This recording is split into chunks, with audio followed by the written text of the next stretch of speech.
Oi, gente! Graça e paz. Olha só, o Nada Formal hoje.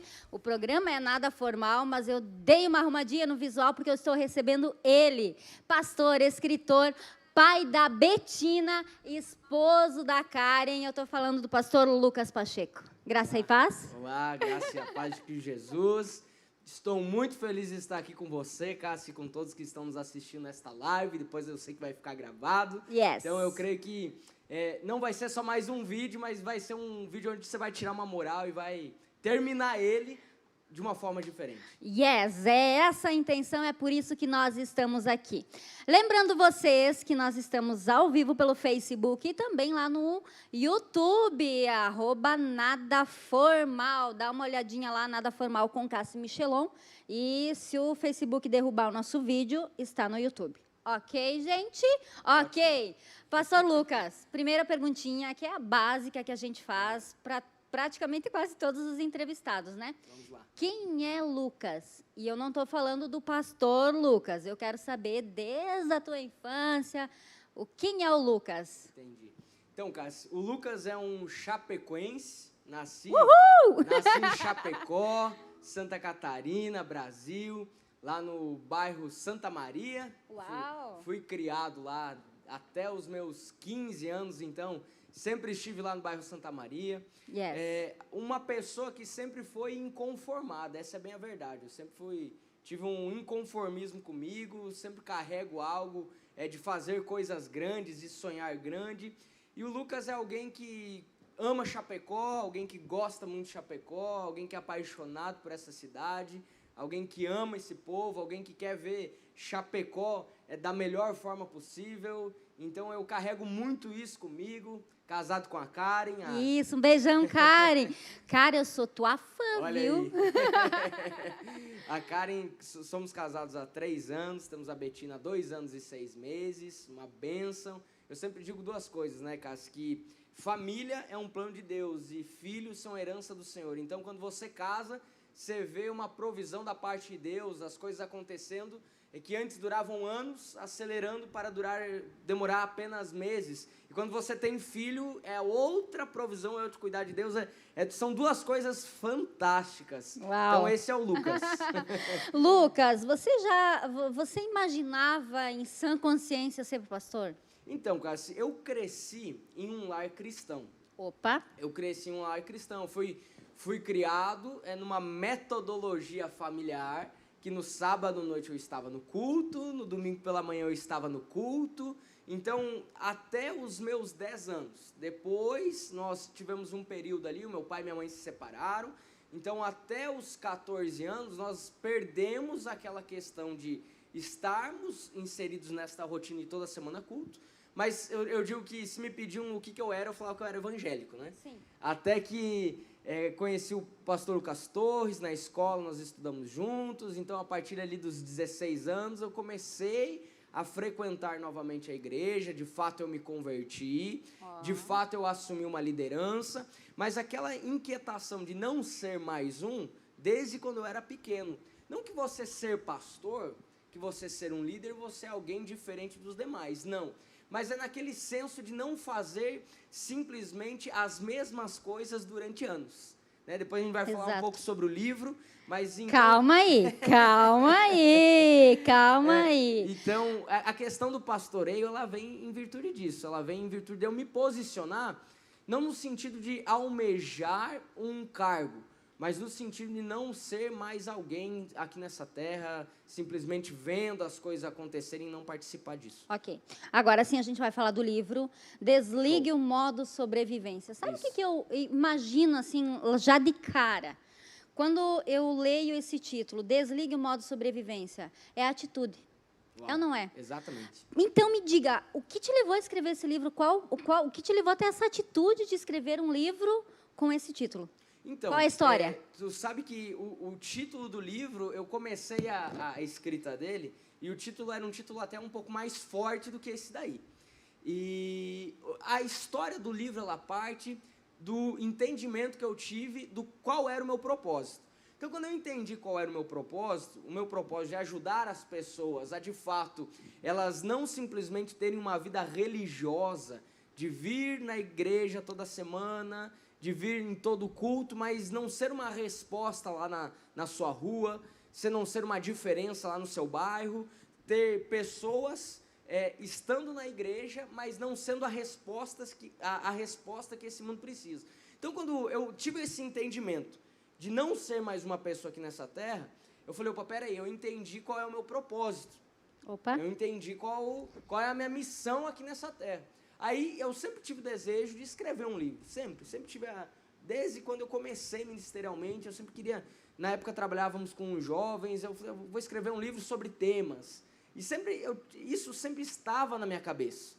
Só que de uma forma um tanto inusitada, Deus começou a falar comigo, usar pessoas que não sabiam de nada para confirmar aquilo que antes era só assim, um desejo no meu coração.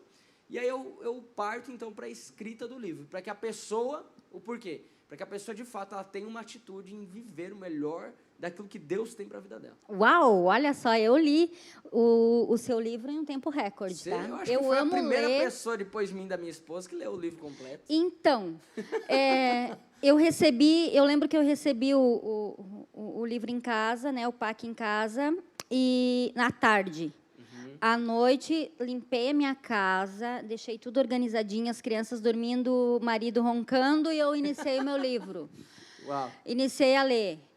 Aquilo me levou, assim, a querer mais e mais. De manhã eu acordei, as meninas ainda dormindo, eu dei mais uma lidinha, tomei café lendo ele, saí para fazer as atividades, e eu lembro que à noite, no outro dia, eu já havia terminado ele. E, justamente, o teu livro fala sobre propósitos, né? Diversificado nos capítulos. Sim. Pastor, o livro fala dessas fases, fala dos propósitos, mas a sequência influencia, a sequência ao qual você colocou como primeiro o propósito, né? Enfim, foi continuando. Você entende que cada processo que está ali, cada propósito, cada sequência que você colocou no livro, ela influencia no final, ou a ordem dos fatores não altera o resultado? Certo. Então, a linguagem do livro, cara, eu sou uma pessoa que eu gosto muito de ler. E eu por gostar muito, eu sou um pouco crítico com os livros. Então, eu parto do seguinte princípio. Se você destinou um dia para estar lendo o livro, você tá doando o seu tempo, ok? Para ler aquilo que eu escrevi. Então, eu, como uma forma de gratidão pelo seu tempo, o mínimo que eu preciso fazer é fornecer um conteúdo para que no final desse um dia que você lê o meu livro, você pare e fale assim, opa, peraí, valeu a pena eu ficar um dia aqui lendo esse livro. Valeu a pena, eu tirei uma lição. Porque tem muito livro bom, mas também tem muito livro ruim. Bora contar, Entende? então. Eu tirei várias lições, eu até marquei aqui no meu livro que você está me devendo uma dedicatória. Hoje a gente resolve Hoje isso aí. a gente resolve. E aqui na página 21, logo no iniciozinho, né, você fala ali, ó, imagino que se fosse hoje para todos com quem Moisés compartilhasse a experiência que viveu, ele seria motivo de chacota. A gente está vivendo isso. Todos os cristãos vivem isso. Todos aqueles que estão dentro do propósito vivem o momento, né, aquele clima de levar chacota. Fala um pouquinho. É uma frase que eu até disse no lançamento que eu fiz do livro. Inclusive, se você não participou de nenhum dia, eu vou aqui convidar. Isso. Dia 1º, né, agora, na próxima segunda, e na próxima terça-feira nós temos mais uma rodada de lançamentos na Igreja Batista Getsemane, em Chapecó. Mas eu falo uma frase no lançamento do livro, baseado nesse tópico da aprovação das pessoas, que as pessoas, e eu me incluí nisso, tudo que eu falo no livro foram dilemas que eu precisei enfrentar para, de fato, desligar o meu modo de sobrevivência. Respondendo à pergunta anterior, não de forma cronológica, mas são dilemas que talvez você que está em casa tenha, qual é meu propósito? Mas talvez você saiba qual é o seu propósito, mas você ainda não conseguiu colocar em prática ele. Não ligou a chave de ignição, não desligou o modo sobrevivência. E essa questão da aprovação de pessoas, geralmente, 99% dos casos, a gente que lida com pessoas diariamente, está ligada a pessoas que já entenderam o porquê foram chamadas, só que por se compararem com pessoas que estão à sua volta, ficam estagnadas. Então eu digo a seguinte frase, que eu e você, nós não podemos pautar decisões eternas por visões terrenas. Eu não posso pautar as decisões eternas de viver o meu propósito, porque o seu propósito, a sua missão de vida, ela impacta a eternidade. Até porque eu quero pegar esse gancho e quero dizer assim que o que você está vivendo hoje não define o teu futuro. Sim, né? Claro. Porque se definisse, claro. Pastor Lucas, eu ainda estava jogada numa calçada. Eu estava lá no bairro Santa Maria. Então. Nada contra o bairro, eu amo o bairro. Mas eu digo assim, eu estava lá limitado à minha rotina de quando criança. Com uma visão... Das pessoas que estavam à minha volta na época. É isso aí. Então, aqui você diz assim, continuando na página 21, mas que Moisés obedeceu porque Deus estava com ele. E me pergunto, e se fosse hoje?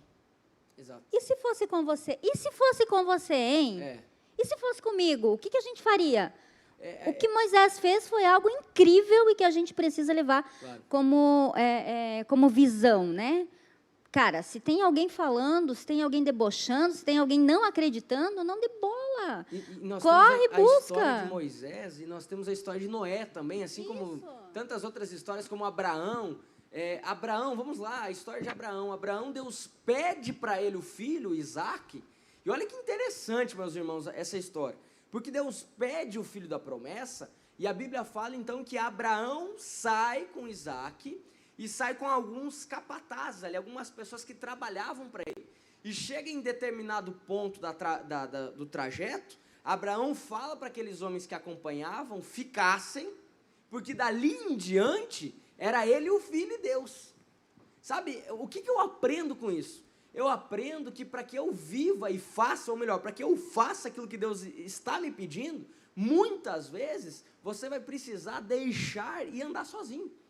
É isso aí. Eu digo assim, andar sozinho no seguinte sentido, de você se blindar e falar assim, opa, peraí, Deus está falando comigo, eu não posso ouvir as pessoas, eu tenho que ouvir homens e mulheres de Deus, porque a Bíblia fala, né, que eu preciso estar sujeita à submissão destas pessoas. Agora entenda que você ouvir pessoas sábias é diferente de você ouvir uma multidão de conselhos que não é sábio. Exato. Exatamente.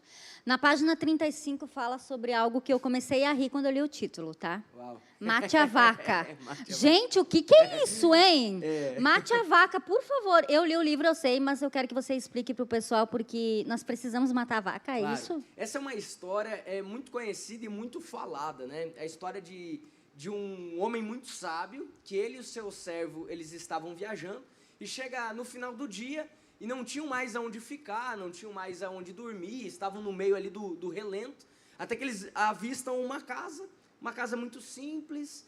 Eles chegam até a casa, eles são abrigados naquela casa, e eles contam, a história conta, né, que então aquela família começa a dar alimento para aqueles dois homens, dá um queijo, dá o leite. E o queijo era muito bom, o leite era muito bom. E enfim, eles fazem uma série de elogios ali.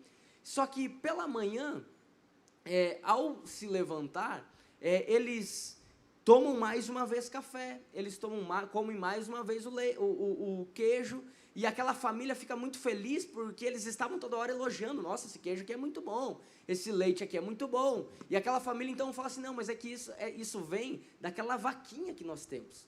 Então, eles saindo, seguindo viagem, aquele homem sábio, ele pede para que o seu servo jogasse a vaca, a única vaca que aquela família tinha, a única fonte de sustento, de alimento que aquela família tinha, porque tudo aquilo que eles comeram, tanto na janta como no café da manhã, provinha da vaca, era tudo derivado da vaquinha. Derivado. Então, aquele homem manda que o servo jogasse pelo precipício a vaca, matasse a vaca, e aí a história fala que aquele servo, contrariado, mas submisso ao homem sábio, vai lá e faz. Depois ele começa então a trabalhar, ele pede demissão do cargo dele de servo, daquele homem sábio, começa a trabalhar para ganhar dinheiro e comprar a tal da vaquinha para repor a atitude que ele havia feito. Depois de alguns anos ele volta lá e, para espanto, aquilo que era uma pequena casa agora é uma grande fazenda. Aquela família prosperou tanto porque, partindo da vaca que havia sido morta, eles começam a vender uma série de produtos. Então, o apego a uma coisa nos limita a tantas outras, não é? Então, mate a vaca. Tá? Claro, peça a direção de Deus, pelo amor de Deus, tá? Baseado numa direção de Deus, o matar a vaca é uma figura de linguagem que eu utilizo para que você deixe de lado aquilo que tem sido utilizado para ser a sua desculpa e não viver aquilo que Deus tem para você. Yes, exato. Na página 83 fala de fluxo, fala de rio, fala de barragem. Sim. Mas antes que você fale sobre isso, eu quero mandar um abraço para quem está com a gente na live, né? Gente, eu vou olhar nessa câmera aqui, tá bom? Olha só, um abraço para o Fábio e para a Karine, que estão ligadinhos com a gente desde Irani, Santa Catarina. A Fernanda Maté, minha amiga. Fernanda, um beijo no coração, obrigada por tudo, tá? Também está com a gente a Tati Bortese, André Cristina Uber, minha amiga, Pastor João Deon, a irmã Maria Vaz, a Cristina Silva, a Claíra Morinha, Solange da Silva, o pessoal de Quilombo, obrigada. O pessoal está aqui de Xanxerê, a pastora Alzéia Camargo, minha prima, um beijo no coração, pastora Alzéia. A Claíra Morim está aqui também. A Jennifer está dizendo assim, boa tarde, minha linda. Onde eu vou comprar esse livro? Eu quero esse livro onde adquiro. Já respondemos, né? Fala para nós aí, pastor. Então, o livro, para você que é aqui de Chapecó ou região, ele está disponível na Secretaria da Igreja Batista Getsemane, aqui em Chapecó. Yes. Ou você pode chamar Cássio, ou me chamar. Nós passamos a localização para você. Inclusive, meu Instagram é @LucasPacheco, SVS. Pode me chamar, me seguir lá. E você que é de fora da região aqui, que não vem com tanta frequência para Chapecó, você pode adquirir pelo link que está na bio do meu Instagram, que é SVS Store, que é a minha loja virtual que você pode adquirir lá e você vai receber pelo correio aí na sua casa, sem precisar sair do seu lugar. Pastor, rio, fluxo, barragem. Olha só. 83 é a página. É muito interessante que quando a gente fala em água, né, quando a gente fala em rio, a Bíblia, por várias vezes, ela usa desse exemplo para relatar a presença de Deus, certo? O rio, a água, relatar a presença de Deus, assim como a visão que Ezequiel tem, onde Ezequiel ele começa a dar passos até que chega num ponto onde ele não consegue mais andar, ele está assim, nadando, está imerso na presença de Deus. Eu uso essa questão do rio, porque, meus irmãos, é o seguinte, um rio que tem a água corrente, certo? Ele constantemente ele tem uma água nova.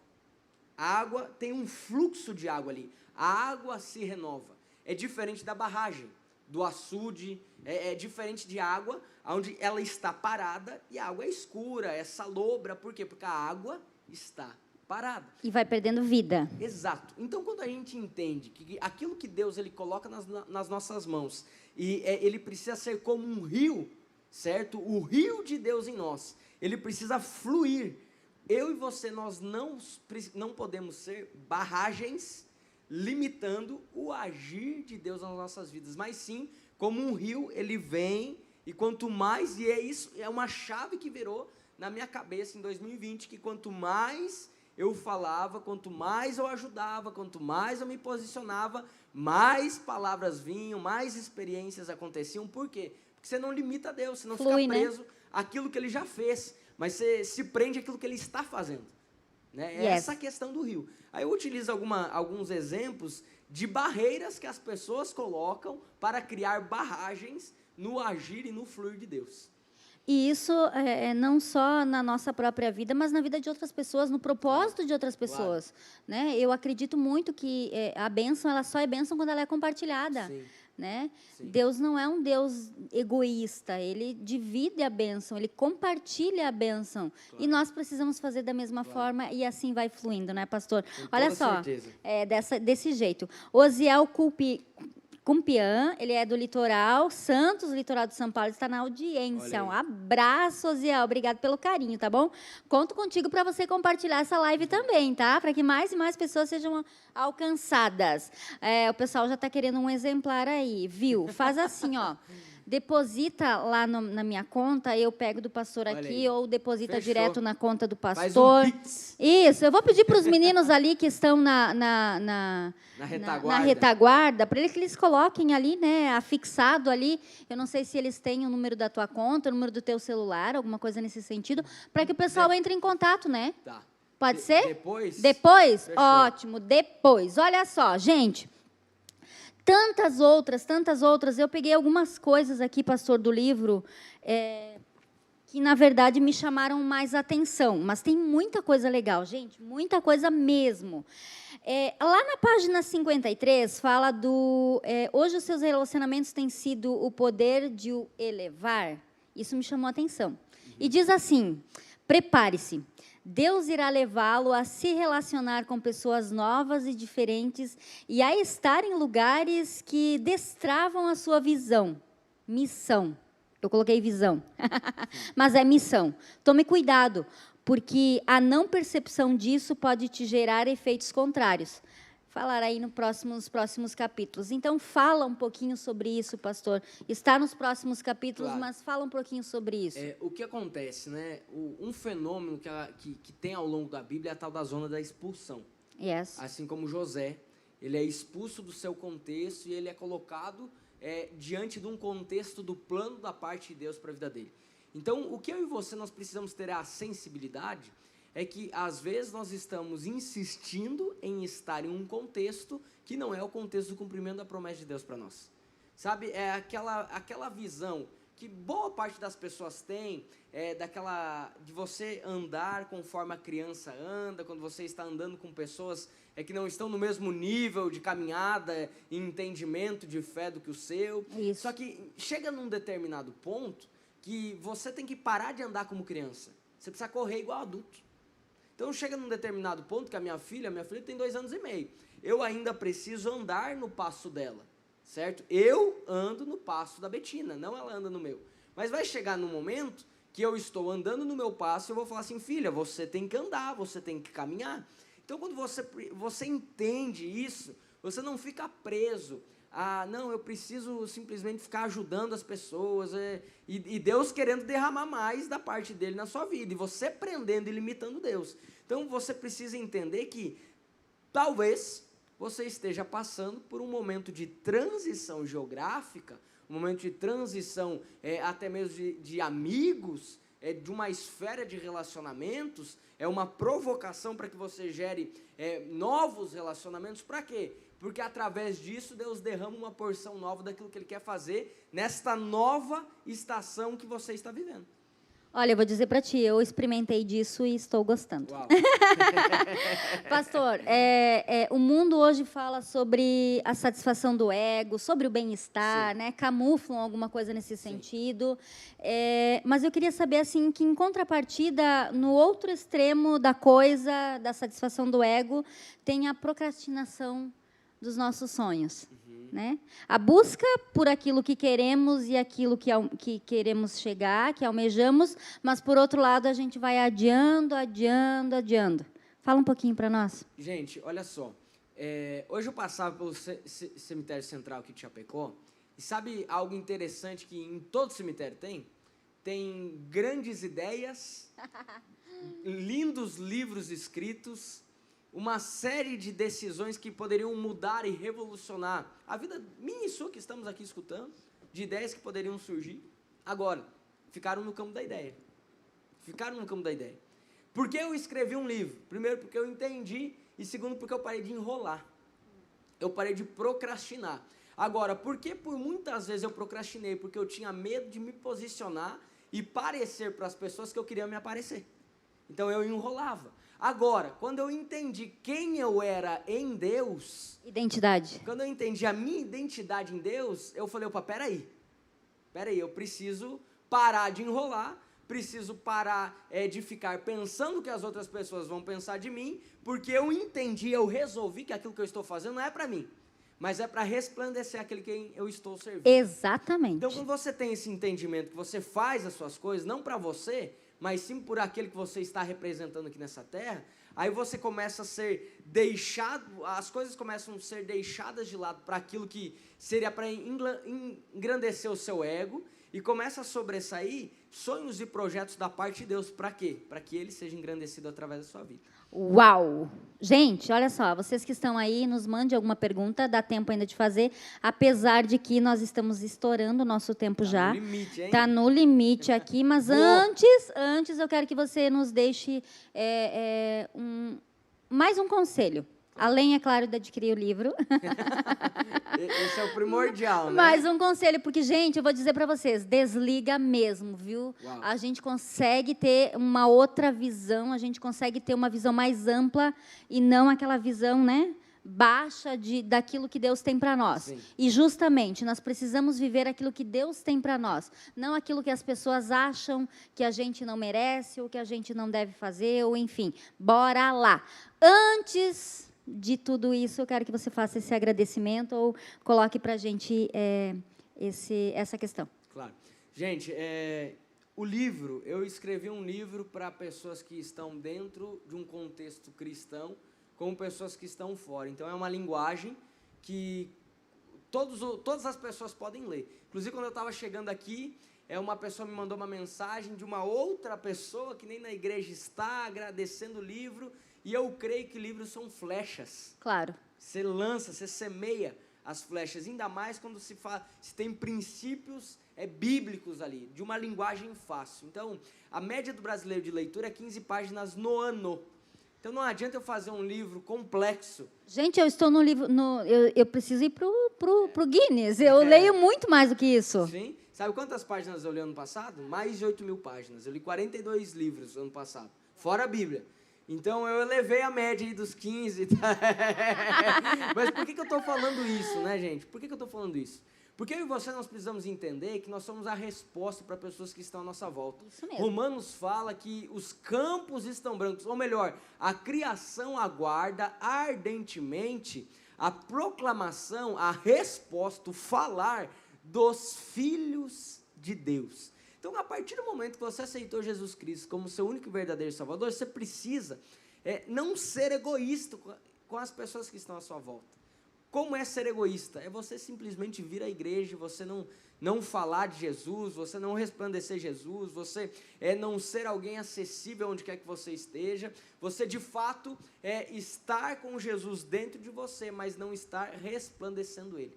Então, é um pouco desta mensagem que o Lucas carrega, que o livro quer te passar, que eu gostaria de deixar para você que está aí na sua casa nesta tarde, que você seja a resposta aí do seu condomínio, você seja a resposta aí da sua rua, do seu bairro, da sua cidade, da sua geração, do seu estado, porque quando você é empoderado pelo Espírito Santo de Deus, gente, você não pode viver da mesma forma. Olha o que aconteceu em Atos dos Apóstolos, quando o Espírito Santo desce como fogo, aqueles homens ficam malucos e o Evangelho ele chega até a minha vida e até a sua vida, porque pessoas se posicionaram empoderadas pelo Espírito Santo. E eu e você, nós não podemos barrar o fluir de Deus. Amém? Amém, pastor Lucas. Eu quero agradecer o teu carinho, o teu apoio, né? Gente, quando eu conversei com ele, eu acho que faz uns 20 dias, mas... Pastor, vamos fazer. Ele disse, bora. Eu disse, que dia? Sim. Né? Então, muitíssimo obrigado pelo teu carinho, pelo teu apoio. Que Deus continue te honrando, te abençoando, te prosperando espiritualmente, financeiramente, emocionalmente, em todos os sentidos da tua vida. Leva um abraço para a Carlen. Que Deus abençoe muitíssimo. Obrigado, tá, Cássia? Eu que agradeço essa oportunidade, agradeço estar aqui com você, compartilhando com você que estão aqui em casa e crendo que existe uma porção nova da parte de Deus para todos nós. Desligue o seu modo de sobrevivência.